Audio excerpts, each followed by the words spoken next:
우리 하나님 말씀 누가복음 13장 6절로 9절 말씀입니다. 신약성경 117면입니다. 누가복음 13장 6절로 9절 말씀입니다.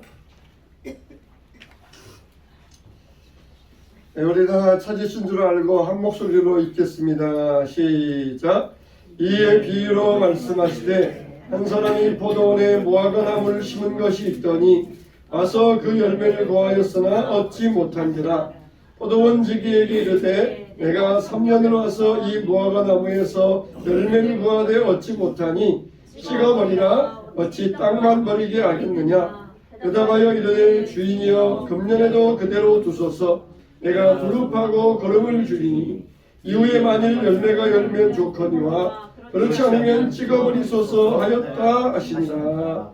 아멘.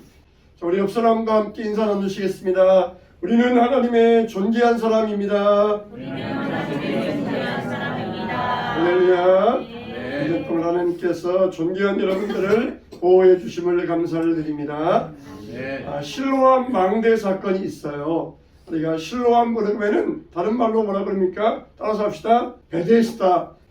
미국에 보면은 베데스다 병원이 있어요. 이 실로암 연못에 환자들이 많이 있었습니다. 그래서 1년에 한 번씩 천사가 내려와서 이 실로암 연못, 베데스다 연못에 물을 동하게 하면은 그때 맨 먼저 들어가는 사람이 어떤 병이든지 나음을 입었더라. 이게 바로 실로암 연못이에요. 그러니까 이 실로암 연못, 베데스다 연못은 항상 사람들이 많이 몰리는 곳입니다. 환자들이 항상 몰려있고 또 그리고 제사 때가 되면은 거기에서 제사를 드리기 위하여서 정결례식을 치러요. 그래서 거기에서 목욕을 하고 제사 드리러 갑니다. 그런 것이 바로 이제 실로암 연못, 베데스다 연못이었는데 거기에 높은 망대가 있었어요. 근데 망대가 오래되었는지 망대가 무너지면서 그 망대에 치여 죽은 사람들, 깔려 죽은 사람들이 18명이 생겨나게 되었습니다. 예수님 당시에 이 일은 아주 큰 사건이었어요. 굉장한 사건이었어요. 그것도 다른 것도 아니라 성전 옆에서, 말하자면 교회에서 예배드리다가 이런 일을 당한 것과 마찬가지라는 거예요. 얼마나 이건 큰 사건입니까? 그러니까 사람들 마음속에 어떤 마음이 있어요? 사람들이 사고가 나면은 저 사람은 무슨 죄가 있어서 저런 일을 당한 모양이다. 그게 사람들의 사고방식이었어요. 우리 성도들 가운데는 요즘에는 그렇게 생각하지 않고 워낙 말씀들을 많이 들어서 요즘에는 생각하지 않지만은 우리 어렸을 때만 해도 그런 사고방식을 가지고 있었어요. 누가 병 걸리면은 그 사람은 또 무슨 죄가 있어가지고 저렇게 병이 걸렸지? 우리가 알지 못하는 어떤 죄가 있는 모양이다. 그런 사고방식을 가지고 있었어요. 지금이야 우리가 말씀 안에서 깨어져 가지고 그런 사고방식을 갖지 않았지만은 예수님 당시에는 이게 더 강했습니다. 그래서 18명이 무슨 죄가 있어가지고 그런 죽음을 당했을까? 그렇게 생각을 하고 있었을 때 예수님께서 이 사건을 해석해 주셔요. 그 사람들이 너희들보다 죄가 많아서 그런 줄 아느냐? 너희들 회개하지 않으면은 이런 일을 당한다고 하나님께서 너희에게 경고하신 일이다. 너희들 회개해야 된다. 너희들에게 경고하기 위하여 이런 일을 보여주신 것이다. 예수님께서 그렇게 해석해 주셨어요. 자, 그러면서 무화과 나무의 비유를 들려주시잖아요. 어떤 사람이 포도원에 무화과 나무를 심었어요. 그래서 해마다 이 과수원 주인이 와서 무화과 나무를 보면서 이 무화과 나무에 열매가 열렸나 안 열렸나 그렇게 보고 갔다는 것이에요. 그런데 해마다 와서 볼 때마다 무화과 나무에 열매가 맺히지 않으니까 이 포도원의 농부에게 말합니다. 이 무화과 나무를 찍어내 버리라. 왜 이 땅만 버리겠느냐. 그런데 이 농부는 참 마음이 관대한 사람이라 이 과수원 주인에게 간곡히 부탁합니다. 제가 도로 주변을 파고 거름을 주고 물도 주고 1년 동안 열심히 잘 갖고 보겠습니다. 그러니까 1년만 더 참아주십시오. 그렇게 간곡히 부탁을 해서 그 그 무화과의 생명을 1년을 연장받습니다. 이게 우리에게 올 한 해를 지내는 우리에게 어떤 의미의 말씀이 되겠습니까? 이 무화과 나무, 이 비유의 말씀을 통하여서 우리 예수님께서 한 해만 더 기다려 주십시오 하셨던 이 말씀을 통하여서 저와 여러분들에게도 은혜와 교훈을 얻어야 될 줄로 믿습니다. 첫째로 우리는 하나님께서는 올해도 우리 주변에 여러 가지 사람과 사건을 통하여서 우리에게 경고하셨다는 사실입니다. 여러분, 우리가 정말 살다 보면은 생각지도 못한 사건 때문에 목숨을 빼앗기는 사람들이 많이 있습니다. 우리 나이라 그래서, 제 나이라 그래서 다 살아있겠습니까? 많은 사람들이, 죽은 사람들이 많이 있어요. 같은 나이여도 많은 사람들이, 목숨을 잃은 사람들이 많이 있습니다. 거기 보면은 정말 죄 있는 사람들도 죽은 경우도 있지만은 정말 볼 때 아무런 잘못 없는 사람들, 정말 저 사람은 너무너무 좋은 사람인데, 아무런 죄가 없는 사람인데 왜 저렇게 죽음을 당했을까? 그렇게 우리가 생각되는 경우가 있어요. 당연히 죄가 있어서 죽었다 그러면은 당연한 것 같지만은 오히려 나보다 더 선한 사람이에요. 나보다 더 착한 사람이에요. 그런데 왜 저런 사람이 먼저 죽음을 당해야 될까? 그렇게 의문이 생기는 그런 경우가 있어요. 우리가 정말 성경적으로 가장 큰 문제가 바로 이 고통의 문제입니다. 고난의 문제입니다. 죄인에게 고난이 찾아오고 죄인에게 형벌이 찾아오고 질병이 찾아오면은 그거야 당연한 것 같지만은 죄가 없는데, 아무런 잘못이 없는데 고난이 오고 질병이 오면은 하나님 왜 그 사람에게 고난과 질병이 찾아와야 됩니까? 그 이유가 어디에 있습니까? 그 의문을 우리가 풀 수가 없어요. 정말 거기에는 우리가 알 수 없는 하나님의 큰 뜻이 들어있을 것입니다. 나중에 천국 가서 물어보면은 우리가 해결받을 수 있지만 이 땅 위에서는 왜 그랬을까? 그 의문을 해답을 얻을 수가 없어요. 이번 주 초에 우리 노예 목사님들이 함께 들어가 있는 노예 카톡 단톡방이 있어요. 그 단톡방에 한 기도 제목이 올라왔습니다. 옆에 있는 수원의 어느 교회에 계시는 그 시무장로님께서 사고를 당하셨다는 것이에요. 그런데 이 가벼운 사고가 아니라 아주 위중한 사고를 당하셨습니다. 그래가지고 생명이 위중하다는 것이에요. 병원에 입원하셔서 호흡기를 켜고 계시는데 이 줄만 빼버리면은 곧 사망 선고가 내려진다는 것입니다. 근데 이분이 나이가 58세 남자 장로님이셔요. 근데 이분이 회사 일로 이 수원에서 화순으로 출장을 가셨습니다. 그래가지고 화순에서 출장하고 저녁에 저녁 드시고 잠깐 운동 좀 해야 되겠다, 산책 좀 해야 되겠다 그러면서 잠깐 산책을 나갔는데 그 사이에 차에 사고를 당하신 것이에요. 길을 걸어가다가 뒤에서 차가 왔는데 부딪히고 그냥 지나간 게 아니라 넘어진 잔을 그냥 깔고 지나가 버린 거예요. 그리고 그 장소에서 즉시 뇌사 상태에 빠져버린 겁니다. 정말 저도 이 장로님을 몇 번 보았는데 키도 크시고 또 그리고 아주 그냥 호인이시고 모든 사람들에게 호감을 주는 그런 분이에요.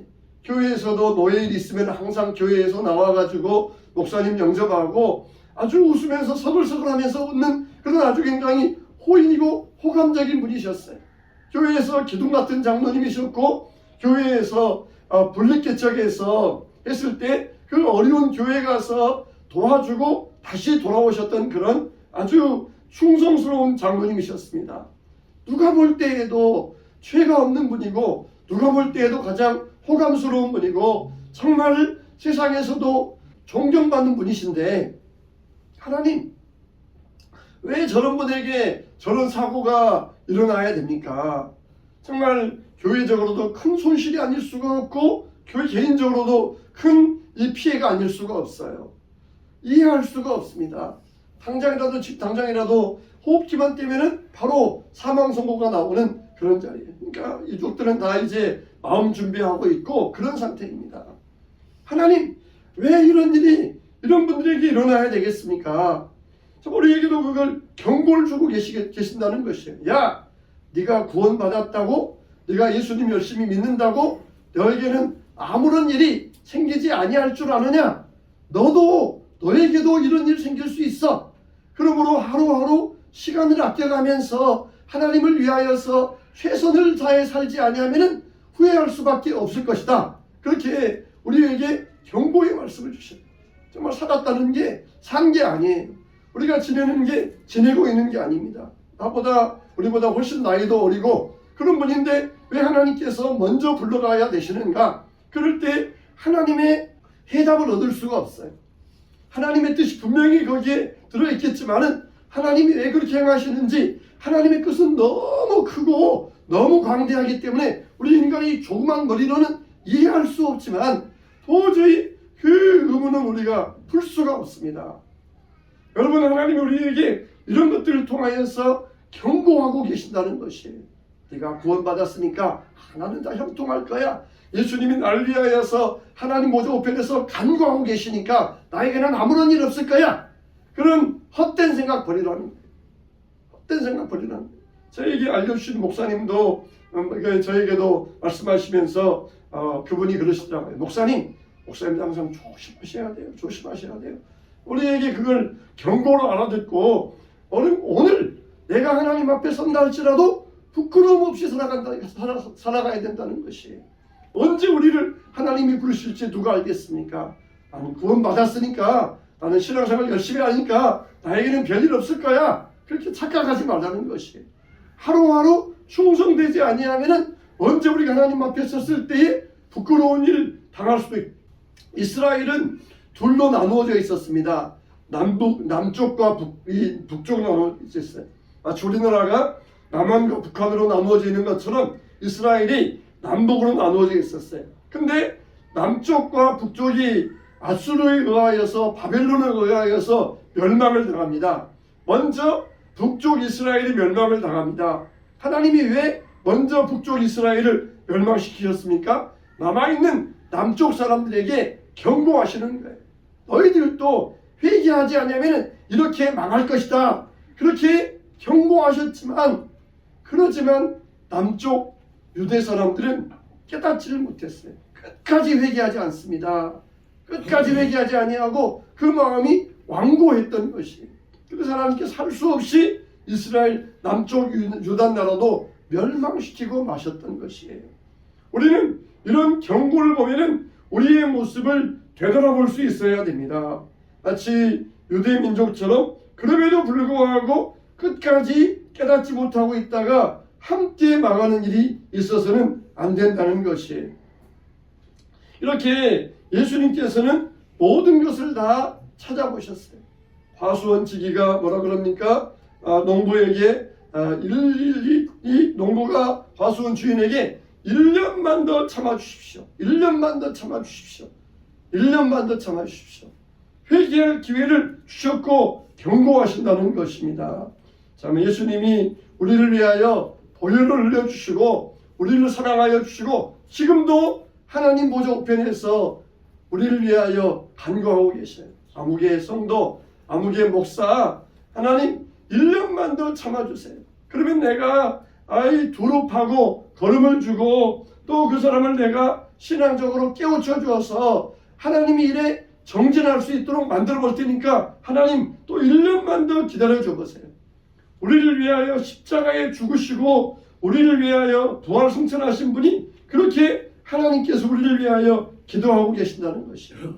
여러분, 우리는 어떤 면에서 또 1년을 생명을 연장받았어요. 올 한 해 동안 건강하게 잘 보낼 수 있었어요. 하나님이 우리에게 또 1년의 기회를 주셨던 것입니다. 하나님이 나를 위하여 기도하고 계시고 나와 함께 하신다는 것이. 주님 우리에게 원하시는 것은 무엇입니까? 열매잖아요. 나는 포도나무요 너희는 가지니, 이 가지가 포도나무에 붙어 있으면 열매를 많이 맺나니, 그러나 열매 맺지 아니하는 나무는, 가지는 잘라서 밖에 버리워져 불에 태워버리느니라 그랬어요. 어떻습니까? 잘라버리고 그리고 버리고 그리고 잘 마르면은 모아가지고 불에 태워버린다는 거예요.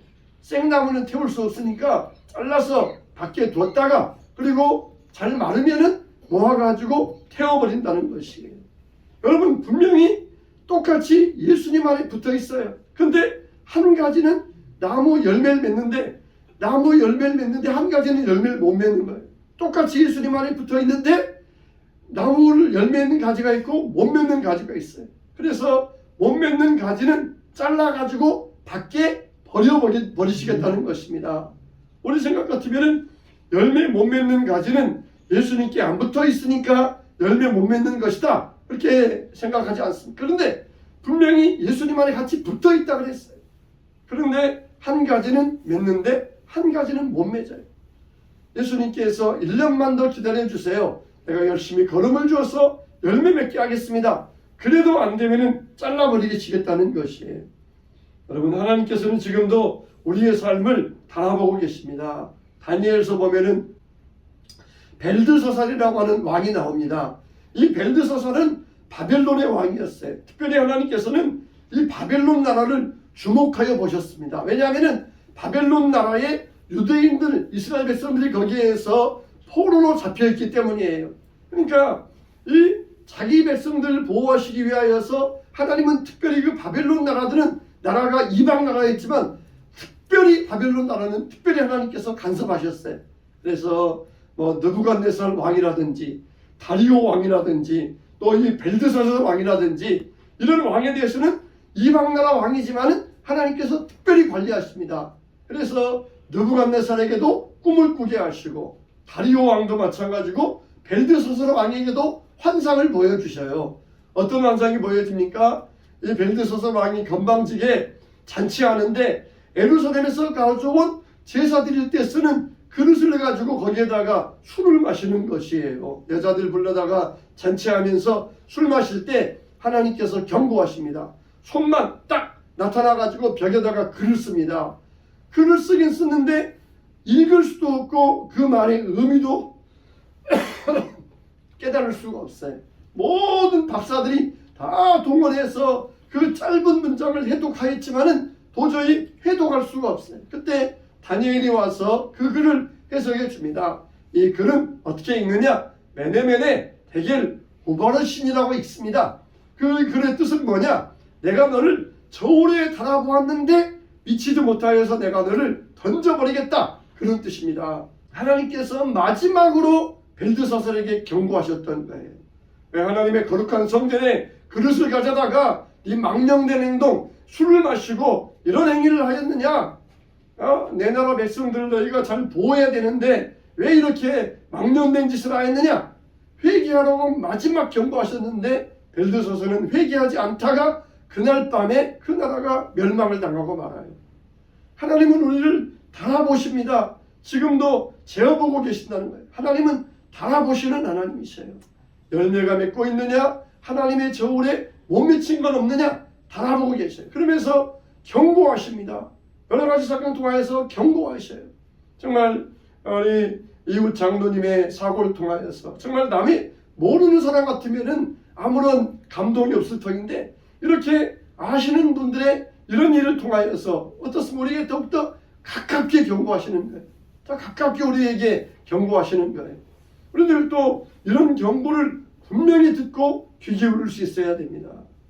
두 번째, 그러면 하나님 우리에게 열매를 원하시는데 어떤 열매를 원하시느냐? 두 가지가 있어요. 인격의 열매와 헌신의 열매입니다.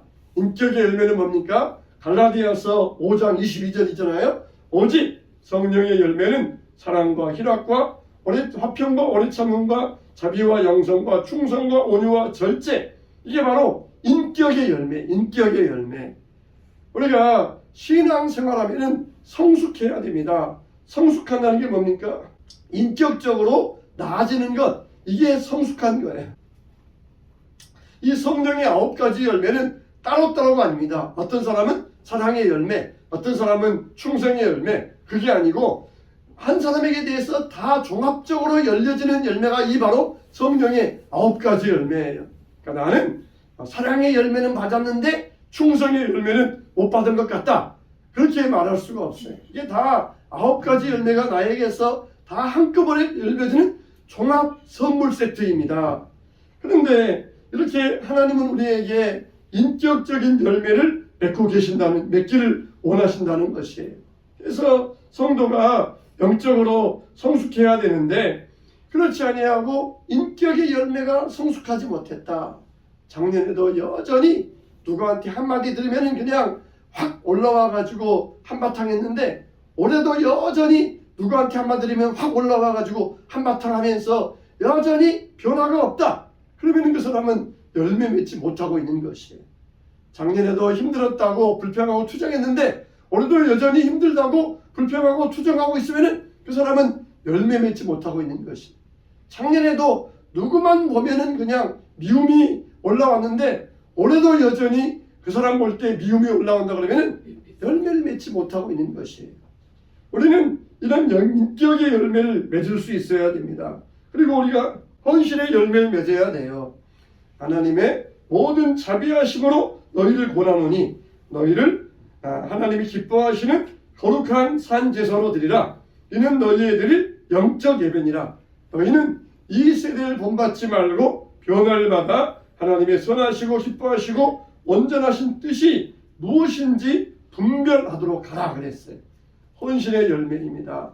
하나님을 위하여서 우리가 무언가 해드릴 수 있는 게 바로 이 헌신의 열매.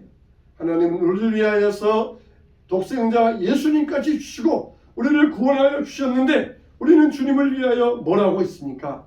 작년에도 한 게 없는데 올해도 한 게 없으면 우리는 열매를 맺지 못하고 있는 것이에요.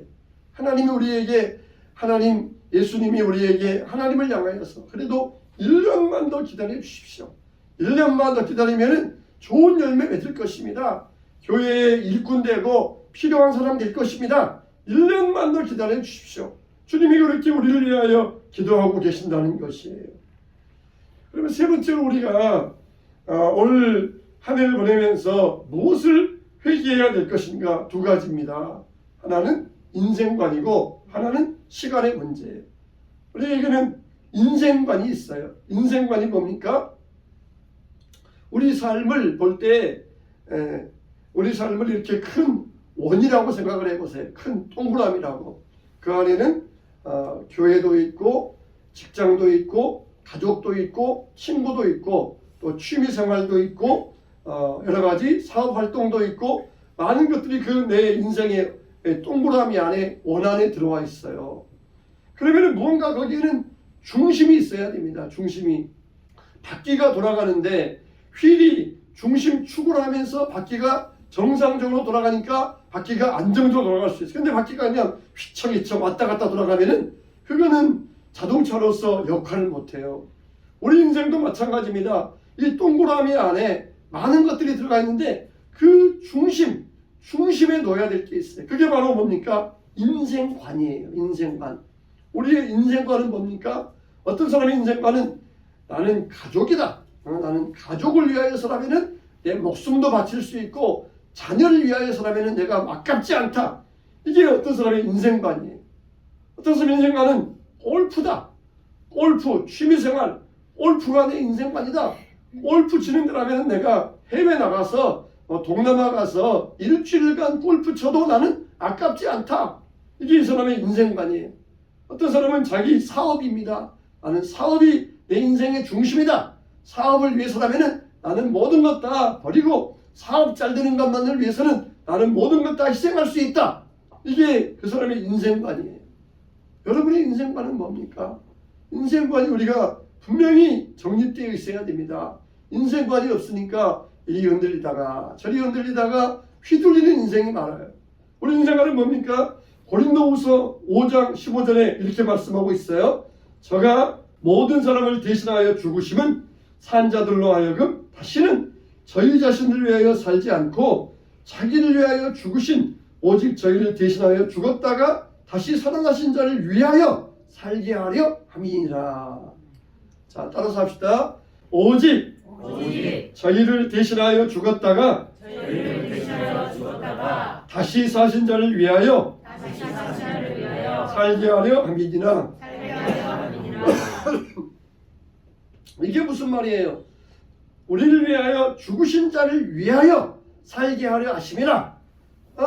너무 뻔하니까 우리를 위하여 죽은 자가 누구냐? 이렇게 너무 뻔하니까 일부러 말하지 아니하시고 너희를 위하여 다시 죽었다가 사신 자 누구예요? 예수 그리스도. 그냥 너무 뻔하니까 이름까지 감춰놓고 우리에게 강조하기 위하여 너희를 위하여 죽었다가 다시 사신 자를 위하여 살게 하려 함이니라. 이건 뭡니까? 우리의 인생관이 그분을 중심으로 놓아야 된다는 거예요. 그분이 누구냐? 모르겠어요. 너무 뻔하잖아요. 예수 그리스도, 예수님이 우리 인생의 중심에 놓여야 된다는 것이. 모든 것들이 예수님을 중심으로 하여서 일들이 형성돼야 되는데 인생의 인생관이 정립되어 있지 않아요. 인생관이 정립되어 있지 않습니다.